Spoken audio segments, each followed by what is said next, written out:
everybody! Hi! Welcome to another edition of Kids Art Lab. My name is Ms. Alex and I work for the St. Johns County Public Library System, and I'm so happy to share with you an artist who is a little bit different from some of the other artists that we have been discussing in this series. So let's just go ahead and get started. Let's see. Okay. Mary Blair is our subject for today. This is her. She was born in 1911 and passed away in 1978. And my goodness, does she look like a Hollywood actress or what? Mary Blair was an amazing person. She was born October 21st, 1911 in Oklahoma. And she moved to California when she was a kid, and when she went to college, she won a scholarship to an awesome art institute in Los Angeles, of all places. Later on, she married her husband, who was a fellow artist. His name was Lee Blair in 1934. And she worked for Metro-Goldwyn-Mayer before she got hired at Disney. So, can you imagine working for Disney? This is actually a photo of one of her projects there. If you look really closely, you can tell which project she was working on. So, she had an amazing opportunity to take a 3-month-long trip to South America with Walt Disney himself and several other artists who worked for Disney at the time. She was completely inspired by the culture and all of the colors around her, and that continued to inspire much of her work throughout her life. So she went on to do some amazing work for Disney, and she also did freelance work. Now, do you know what freelance means? That means that she's not working for a particular company. She is working as an independent person, creating artwork for other people. So she did freelance work on books, advertisements, theater sets, all sorts of different things. I can't wait to show you some of them.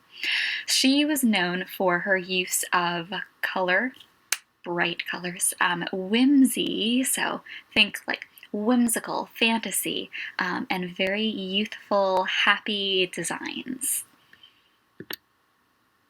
I loved this quote that I found from Mary that said, "Walt," do you know which Walt she's talking about? Are there any Walts that you know? Yes, Walt Disney. So Walt said that I knew about colors that he had never heard of. It's very, very fitting for Mary Blair. She was all about color. Okay, so Mary Blair, like I said, lived in Los Angeles, so that's all the way on the left side of this map, west, where that little red marker is. And we, of course, are all the way over on the East Coast. You can see us over there just south or just below of Jacksonville.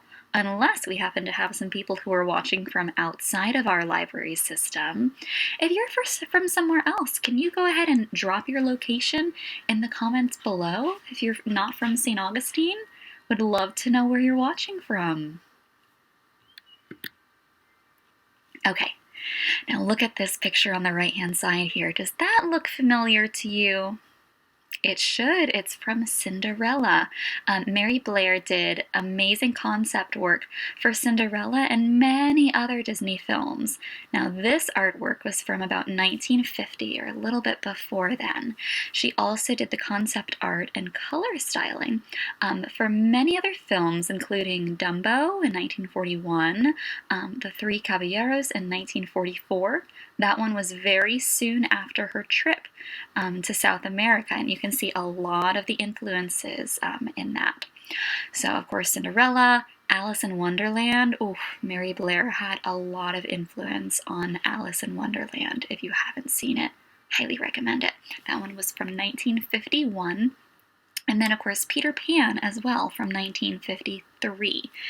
Now, it's really, really kind of sad that when Mary did a lot of the concept art from Cinderella, a lot of the animators and people who were working on that project at the time were men, and they didn't seem to understand the style or the idea that Mary Blair was working on.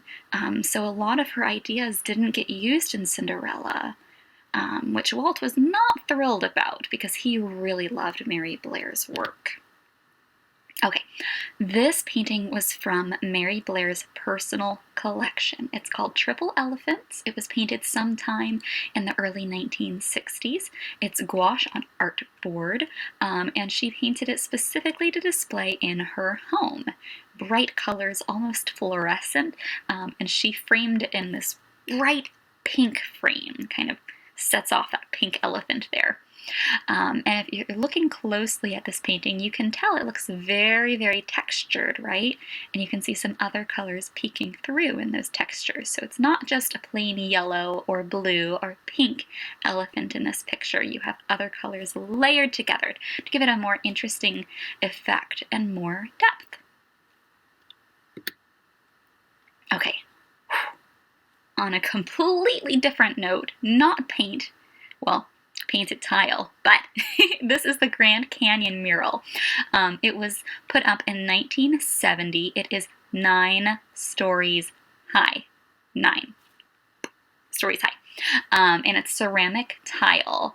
It includes 18,000 hand-painted tiles, and it can actually still be found inside the Contemporary Resort at Disney World in Orlando, Florida.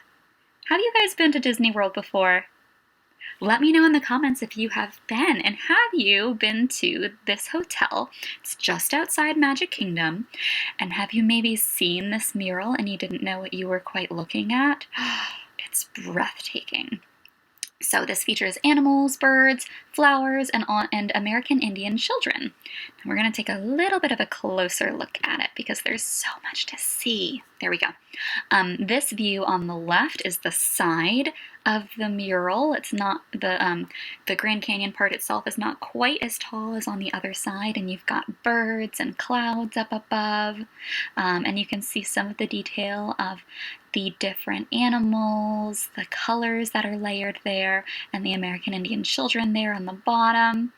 On the far right, we have Mary Blair's signature along with the other artists who worked on this mural. And you can see from that one the texture that is included in those ceramic tiles. So the paint isn't just flat on the tile, it's kind of raised up.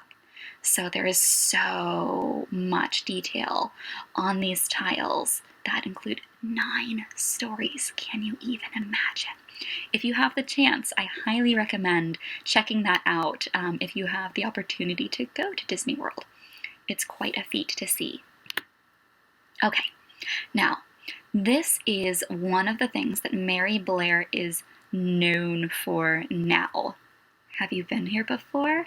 It's A Small World from 1964.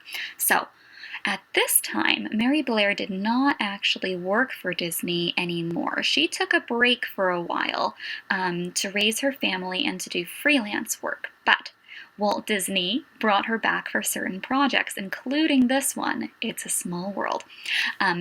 Disney asked Mary to assist in the design of this attraction that was not originally for Disneyland. It was created for the 1964 New York World's Fair.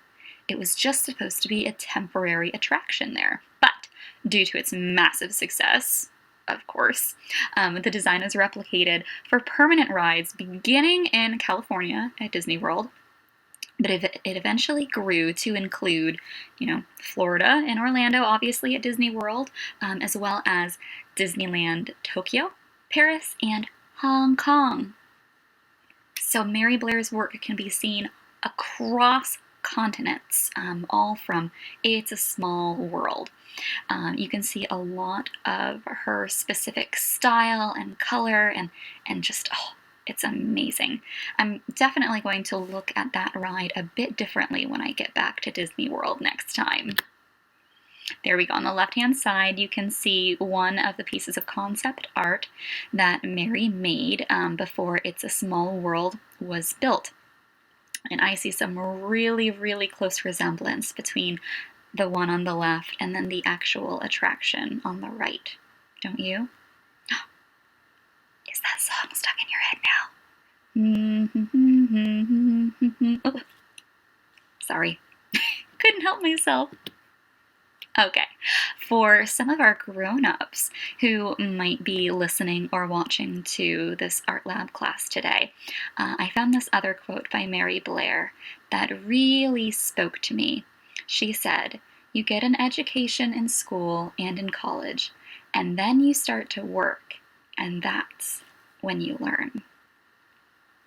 Of course, you learn a lot in school and in college, but when you start working and start gaining real world application and education, it's amazing. So different, but so amazing. Okay, we have some great books that are available that talk about Mary Blair, including Mary Blair's Unique Flair, the girl who became one of the Disney legends. I included a side-by-side spread of two of the pages in Mary Blair's Unique Flair on the right-hand side here. And these illustrations were done from cut paper. So the illustrator used paper and scissors and cut out all of these designs to create the illustrations for this book, which is also how Mary Blair did some of her artwork and some of her plans when she was coming up with her art. Interesting. You can also find Mary Blair in Little Dreamers, Visionary Women Around the World, one of my favorite books, as well as Women in Art, 50 Fearless Creatives Who Inspired the World. You can find all of these books either in our print collection at the library or in our ebook collection online at sjcpls.org. Okay, it's time for us to make some art. We are going to create a small world inspired watercolor piece. We're going to be using oil pastel or white crayon. If you don't have an oil pastel, totally okay. And then watercolors, whatever watercolors you happen to have at home, to recreate Mary's small world with our own little spin. Thank you guys so much, and we're gonna go ahead and swap over to our art now. See you there. Okay, so the materials we need today: watercolors, paintbrush, white oil pastel or crayon, paper towel, paper, and water. Step 1, we need to start drawing our design. I am using a white oil pastel. However, if you don't have that, you can use any white crayon you happen to have. Just press hard and make thick lines.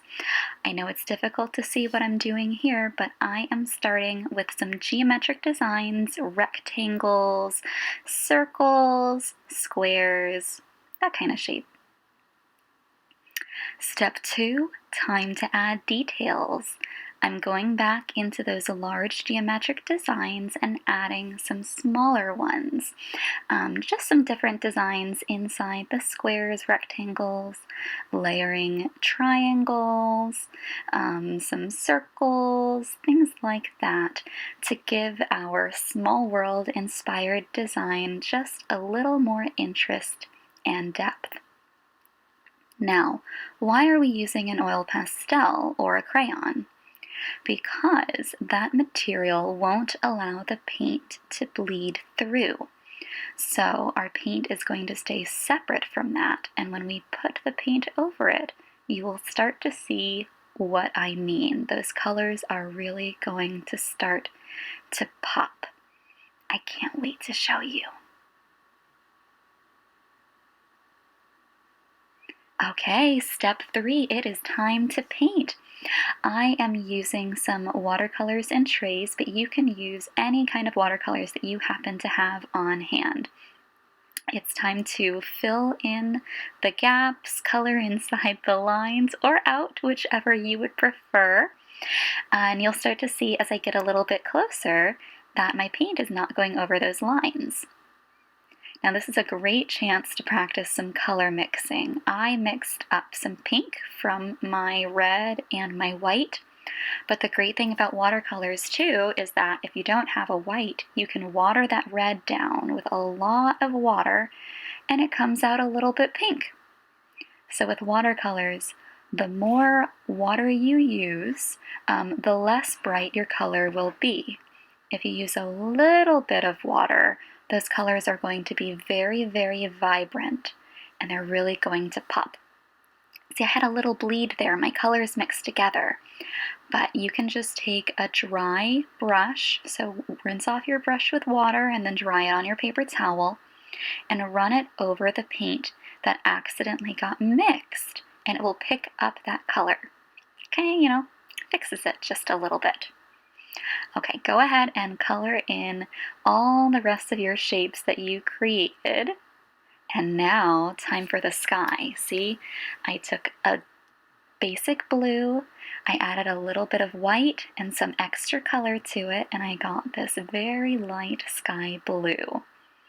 Then I added a little bit of extra blue because I wanted it to look a little bit more like a sky. And ta-da! Here is our finished product. I hope you have fun with this project. If you happen to do it at home, please take a picture, share it with us on Instagram or Facebook. We would love to see what you're doing. Thanks, guys!